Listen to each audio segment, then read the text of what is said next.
Bismillahirrahmanirrahim. Assalamualaikum warahmatullahi wabarakatuh. Nah, bagaimana kabar antum, ananda para juara kelas 5 pada hari Selasa yang cerah ini? Alhamdulillah, luar biasa. Allahu Akbar. Yes.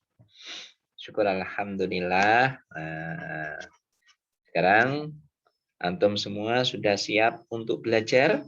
Ya, oke. Sekarang belajar tematik ya. Tematik. Antum harus selalu semangat untuk belajar walaupun kondisinya kondisi yang tidak ideal ya. Belajarnya melalui online atau YouTube. Nah, sekarang kita akan mempelajari tentang interaksi masyarakat terhadap pembangunan. Ya, interaksi masyarakat terhadap pembangunan.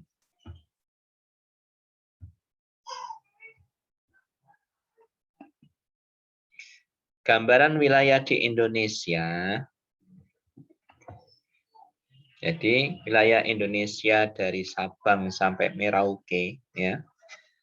Itu ada wilayah yang kaya dengan sumber daya alam dan ada wilayah yang miskin sumber daya alam. Nah, kayak di Papua. Papua itu kaya SDA atau miskin SDA? Betul, kaya SDA ya. Papua itu kaya dengan sumber daya alam. Nah, wilayah yang kaya dengan sumber daya alam tentu memiliki banyak modal untuk melakukan pembangunan, ya kan? Dia mempunyai minyak, mempunyai tambang emas, tambang tembaga, tambang mineral, dan yang lain-lain. Akhirnya kan banyak modal untuk melakukan pembangunan. Banyak modal yang tersedia di alam, disediakan oleh Allah Subhanahu wa Ta'ala untuk mewujudkan kesejahteraan, kemakmuran. Nah, daerah yang miskin SDA itu mestinya dibantu oleh daerah yang kaya dengan SDA, sumber daya alam. Nah, itu gambaran wilayah yang ada di Indonesia. Nah, sekarang kita akan mempelajari faktor-faktor yang mendorong interaksi masyarakat terhadap pembangunan. Ya, faktor yang mendorong interaksi masyarakat terhadap pembangunan. Yang pertama adalah perbedaan sumber daya alam. Nah, hal ini berpengaruh pada kegiatan produksi. Contoh, di daerah pesisir harga ikan lebih murah dibandingkan dengan di daerah dataran tinggi. Daerah pesisir pantai itu dataran rendah. Kenapa harga ikan di daerah pesisir atau daerah pantai itu lebih murah dibandingkan di daerah dataran tinggi? Ambil contoh ya, harga ikan di Lamongan itu bisa lebih murah dibandingkan harga ikan di Malang. Nah, ya, karena di Lamongan atau di daerah pesisir, ya pesisir pantai, itu produksi ikannya banyak, hasil ikannya, panen ikannya banyak. Akhirnya harganya bisa lebih murah. Sedangkan yang di Malang, contohnya ya, itu kenapa harga ikan itu lebih mahal? Contoh bandeng di pasar itu 1 kilo bisa 32 sampai 34 ribu rupiah. Mujair itu sekitar 32 ribu rupiah. Nah, kenapa kok lebih mahal? Karena ikan-ikan yang ada di Malang itu dipasok dari luar daerah. Nah, jadi butuh biaya transportasi, ya biaya logistik, ya untuk mengantarkan ikan itu dari daerah panennya ya ditambak-tambak daerah dataran rendah atau pesisir menuju dataran tinggi. Nah, contohnya di Malang itu. Nah, yang kedua adalah perbedaan kondisi kependudukan. Nah, kondisi penduduknya atau demografinya. Nah, kondisi penduduk itu dipengaruhi oleh beberapa faktor. Adanya yang pertama tingkat pertumbuhan, angka kelahirannya. Nah, kalau angka kelahirannya banyak dibandingkan angka kematiannya, berarti daerah itu ya, memiliki kepadatan penduduk yang cukup besar. Berarti kan tersedia tenaga kerja yang banyak, iya kan? Nah, itu harus dibarengi dengan pendidikan. Kalau tenaga kerjanya banyak, pendidikannya rendah, ya nggak akan ada kemajuan. Tenaga kerja banyak, pendidikannya tinggi, keterampilannya tinggi, maka akan muncul kesejahteraan, kemajuan. Di samping itu kesehatan, tenaga kerja banyak, keterampilannya, pendidikannya tinggi, tapi harus sehat. Nah, harus sehat. Nah, kondisi tenaga kerjanya juga, etos kerjanya. Tenaga kerja banyak, berpendidikan tinggi, sehat-sehat, tapi semangat kerjanya rendah. Nah, itu juga kurang bagus untuk mewujudkan pembangunan di daerah tersebut. Jadi kekayaan alam, ya sumber daya alam harus dibarengi dengan kondisi kependudukan yang baik sehingga akan bisa terwujud kesejahteraan. Seperti di Papua. Nah, rakyatnya jumlahnya banyak di Papua, cukup banyak ya. Kekayaan alamnya melimpah di Papua itu. Tapi tingkat pendidikannya rendah penduduk Papua, ya. Akhirnya apa? Tingkat pendidikannya rendah, gak bisa mengelola kekayaan alam yang ada di Papua. Akhirnya tambang emas, ya, tambang tembaga itu dicaplok, ya, dieksploitasi oleh perusahaan asing Freeport miliknya Amerika Serikat. Nah, itu. Jadi tingkat pendidikannya harus tinggi. Dengan begitu, dia akan tahu mana hak saya dan mana kewajiban saya. Kalau daerahnya itu kaya dengan SDA, berarti hak penduduk tersebut di daerah itu mestinya dikelola sendiri oleh penduduk daerah itu. Dengan catatan pendidikannya tinggi, keterampilannya memiliki keterampilan untuk mengelola, kan begitu. Ya. Terus semangat kerjanya juga bagus atau tinggi. Nah, yang berikutnya yang ketiga mobilitas barang dan jasa. Mobilitas itu aliran barang dan jasa keluar masuk suatu daerah. Atau kalau dalam konteks antar negara itu ekspor impor. Nah, mobilitas barang dan jasa itu meliputi perdagangan. Perdagangan masuk dari suatu daerah menuju ke daerah yang lain atau migrasi penduduk.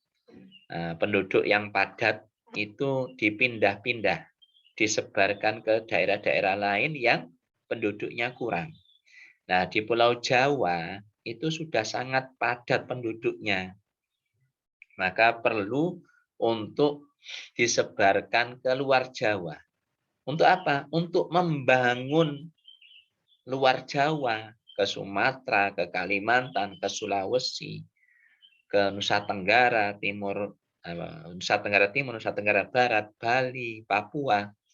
Orang Jawa itu disebarkan ke sana. Terus dibekali keterampilan, ya, terus diberi modal. Nanti akan bisa membangun daerah barunya itu. Ya.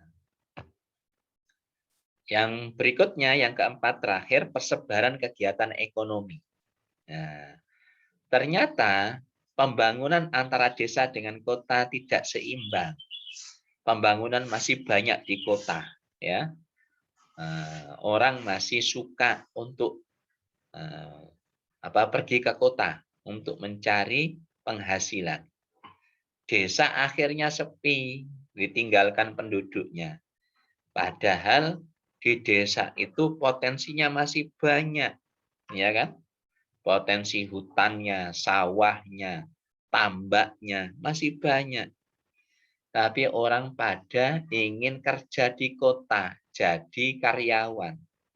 Akhirnya di desa itu ya didatangi oleh para pemodal besar, bahkan dari asing. Untuk apa? Ya, untuk memproduksi, mengelola sumber daya alam yang ada di desa. Pertanian, peternakan, pertambakan, hutan. Nah ini ya. Maka perlu digalakkan GKD, Gerakan Kembali ke Desa. Nah, orang Indonesia setelah kuliah, lulus, kembali ke desa, membangun desa. Membangun infrastruktur jalan, jembatan, dan transportasi di desa, agar penduduk desa lebih mudah memasarkan hasil panennya ke kota. Ya, karena pemasok kebutuhan pangan di kota itu desa. Nah, kalau nggak ada yang mengelola ya pangan, sumber pangan yang ada di desa, nah gimana kota itu? Nah, oke, mari kita lihat film ini, gambaran gerakan kembali ke desa.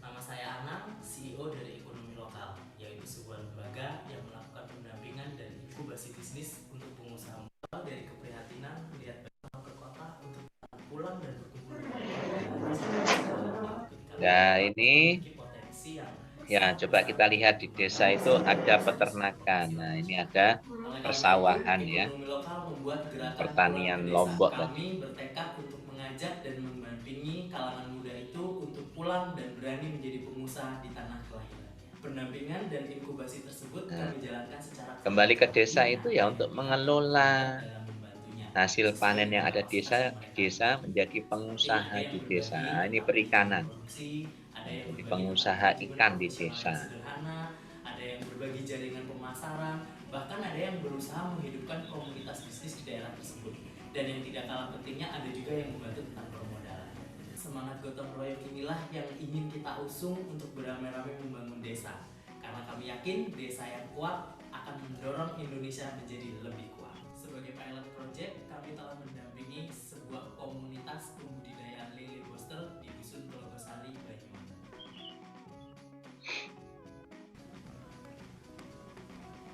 Nama saya Jekber, umur 30 tahun. Dulu saya kerja di Bali. Jadi di desa itu Saya masih kaya pulang dengan sore, ya sumber-sumber pangan, kerja di baik pertanian, pabrik. peternakan, perikanan, kehutanan ya. Saya sudah Nah, itu perlu dikelola, perlu kerja dikembangkan. setiap hari saya sudah. Dan itu ya orang Indonesia sendiri yang harus mengelolanya. Jangan sampai orang asing ya.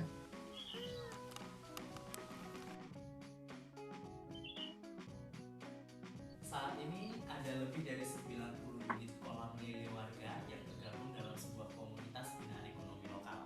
Untuk selanjutnya, ekonomi lokal berencana membuat prototipe bisnis jamur. Di mana ketika prototipe ini berhasil, kami berencana menggerakkan Ini 50 pertanian pemuda jamur di lainnya desa. untuk berani pulang ke desa dan menjadi pengusaha budidaya jamur di tanah kelahiran.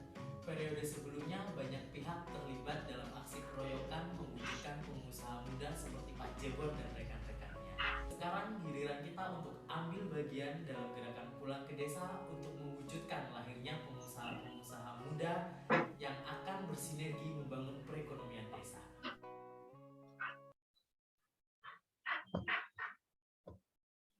Ya, itu selamat belajar. Nah, semoga dengan apa yang kita pelajari hari ini, antum bisa memahaminya dengan baik, ya. dan bisa menerapkan, mengaplikasikan ilmu yang dipelajari dalam kehidupan sehari-hari. Assalamualaikum warahmatullahi wabarakatuh.